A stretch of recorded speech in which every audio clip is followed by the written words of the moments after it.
ఇవాళ మనం వచ్చేసి ఉప్మా చేస్తున్నామండి. దానికి కావాల్సిన పదార్థాలు చూద్దాం ఒకసారి. ఫస్ట్ ఆఫ్ ఆల్ నేను పచ్చి శనగపప్పు నానబెట్టుకొని ఉంచుకున్నానండి. నానబెట్టుకున్న పచ్చి శనగపప్పు ఒక 2 మినిట్స్లో నానిపోతుందండి. నెక్స్ట్ వచ్చేసి ఉప్మా 1/2 కప్ తీసుకున్నాను. పచ్చిమిర్చి 2, ఆనియన్స్, ఎండుమిర్చి అండ్ కరివేపాకు తీసుకున్నాను. దానికి కావాల్సి తయారు చేయ విధానం చూద్దాము. ఒక బాణీ తీసుకొని అందులో ఆయిల్ యాడ్ చేయాలండి.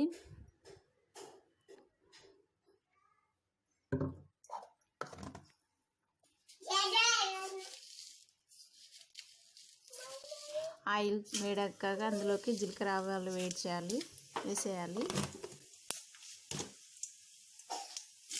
నెక్స్ట్ పచ్చిమిర్చి యాడ్ చేయాలండి.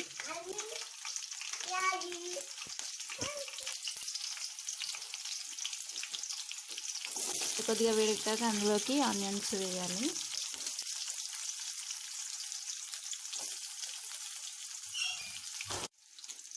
ఆనియన్స్ వేగాయి కదండి. నెక్స్ట్ వచ్చేసి ఎండుమిర్చి వేయాలి. ఎండుమిర్చి తర్వాత వెంటనే కరివేపాకు వేసానండి. కరివేపాకు, ఎండుమిర్చి కొద్దిగా వేగిపోయాయి కదండి. అందులోకి మనం నానబెట్టుకొని ఉంచుకున్న శనగపప్పు వేయాలి. శనగపప్పు వేసిన తర్వాత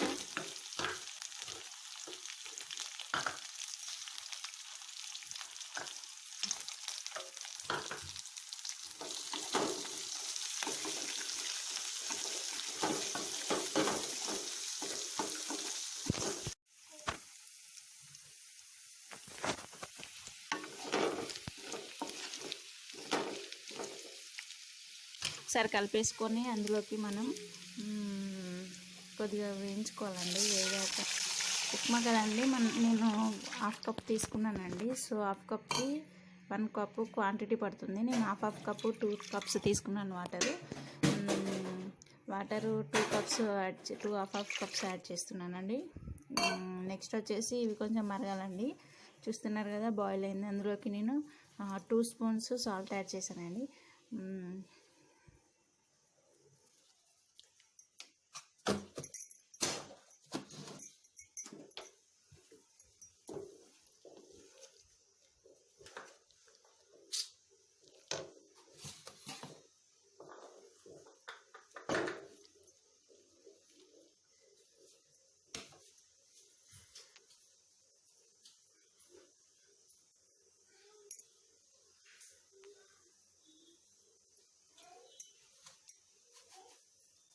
చూసారు కదా, ఆల్రెడీ పొంగొస్తుందండి. ఇందులోకి నేను ఉప్మా రవ్వ యాడ్ చేస్తున్నాను. కొద్దిగా అవి మెల్లమెల్ల కొంచెం పోయాలండి. ఒకటేసారి పోస్తే గడ్డ కట్టేస్తుంది. చూసారు కదా, ఈ విధంగా కొద్దిగా వేసేసి కలిపేసుకోవాలి. మీకు కనుక నా వీడియో నచ్చితే please subscribe my channel. For more updates కోసం నా వీడియోస్ని సబ్స్క్రైబ్ చేసుకోండి. Thank you for watching my video. Please subscribe my channel. మొత్తం ఉప్మా అంతా వేసేసానండి, రవ్వ అంతా వేసేసానండి. చూసారు కదా ఫ్రెండ్స్, ఈ విధంగా తయారైంది. దాన్ని కలుపుతూ ఉంటే ఈ విధంగా అయింది. Thank you for watching my video.